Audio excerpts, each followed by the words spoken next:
Hey everyone, Brad here from Board Game Geek. I lost my voice today, so it's gonna be kind of cool. Today we have Treasure Hunter from Richard Garfield.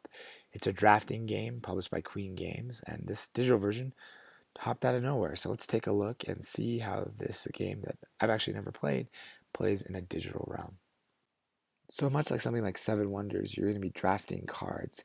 These cards correspond to one of three battlegrounds where you can having the most explorers will get you the biggest treasure, or the least explorers will get you the smaller treasure. Being in the middle doesn't matter. On top of that, you've got ability cards as well as dogs, which are used to combat the goblins during each round of play. It really is a nice mix. It feels like you're getting immediate response rather than something like, say, Seven Wonders, where you're waiting longer. Really, here, you're picking a selection of 9 cards as you draft, and then you see the results almost immediately. The cards of each color or each type are played automatically, and the player with the most of that type will get the big treasure, the least will get the smaller treasure. But you can play ability cards if you have them to affect the result before the round is finished.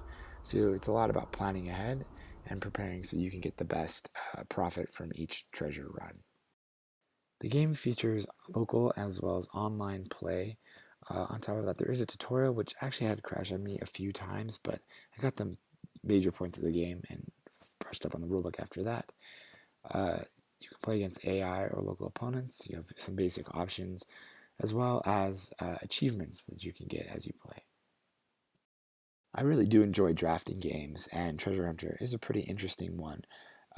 This is my first experience with it, never having played it on the tabletop, but it definitely has some unique strategies here. And the kind of min-maxing things remind me of something like Smash Up, where you're trying to win, but sometimes winning isn't the goal, sometimes losing is the goal.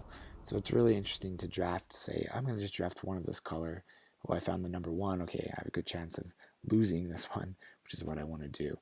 Uh, I think it's a very good idea and a very good mix of different strategy elements. The app itself seems pretty polished. I have not had a chance to dive into online play yet, but as far as solo play, the AI does seem to make some good moves, as well as a few mistakes, but definitely feels like you're playing with a pretty competent player there. The design is really interesting. It looks like a lot of direct stuff straight from the tabletop, but the UI elements they did add are very useful to kind of see your overall score, what you have available to you, what you can score with, etc. So there's a lot going on and a lot that they help you with. Overall, I found the game pretty enjoyable, definitely one worth checking out. So that's Treasure Hunters from Queen Games, a surprise release this holiday season, so be sure to check it out.